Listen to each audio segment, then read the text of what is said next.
નમસ્કાર. આજથી શરૂ થતા આપણા વૈદિક ગણિતની શિબિરમાં આપણે પ્રથમ પ્રકરણ લેશું 11 વડે ગુણાકાર. 11 વડે ગુણાકાર વધી વગરના. એમાં આપણે પહેલો દાખલો કરીએ.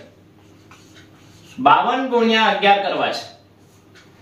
5 અને 2 ખાસ મિત્રો છે તમારી સાથે, અને બંને વચ્ચે કોઈ કારણોથી ઝઘડો થાય તો આપણે એક સારા વ્યક્તિ તરીકે શું કરીએ તો કે તમારા જેવા વિદ્યાર્થી હોય કે તમારા જેવા કોઈ વ્યક્તિ હોય તો બેને અલગ કરીએ. પણ જેવા આપણે જશું તેમ તો એવા પાછા ઝઘડવા લાગે. એટલે એક નૈતિક વ્યક્તિ તરીકે આપણે બેની દોસ્તી કરાવીશું. બસ આવું જ કરવાનું છે. 5 અને 2 ને અલગ કરશું અને બેની દોસ્તી કરાવીએ એટલે સરવાળો. 5 + 2 7. ફરીથી 71 ગુણ્યા 11 કરવા છે તો 7 અને 1 ને અલગ કરીએ. 7 + 1 થશે 8. આપણો જવાબ આવી ગયો. આ જ દાખલાને કઈ રીતના કરી શકાય તો કે 1 નો 1, 1 + 7 8 અને 7 ના 7. ફરીથી 53 ગુણ્યા 11, 3 ના 3, 3 + 5 8 અને 5 ના 5. એક હજુ કરીએ 42 ગુણ્યા 11 તો કે 2 ના 2, 2 + 4 6 અને 4 ના 4. એટલે કે આ બે અંકના દાખલા અને વધી વગરના આપણે જોયા.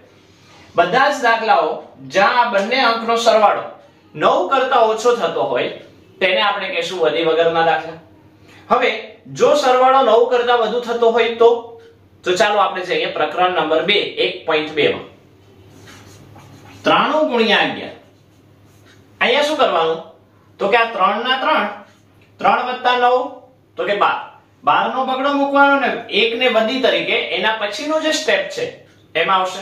એના પછીનો સ્ટેપ શું છે તો કે આપણે 9 ના 9 મૂકી, પણ આ એક વધી છે એટલે 9 + 1 કેટલા થશે 10.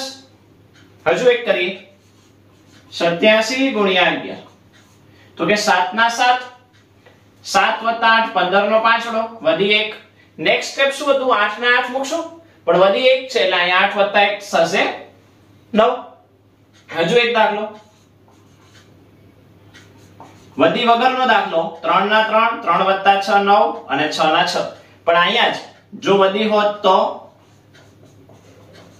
કે 5 ના 5, 5 + 7 12 નો બગડો વધી 1, 7 ને 1 8. તો કે આવી રીતના કોઈ પણ રકમનો 11 વડે જ્યારે ગુણાકાર કરવાનો આવે એમાં બે અંકના વધીવાળા અને વધી વગરના એ બંને ટેકનિક એ આપણે જોઈ. બે કરતા વધુ અંક વધીવાળા હોય અને વધી વગરના હોય એ આપણે નેક્સ્ટ સેશનમાં શીખશું. નમસ્તે.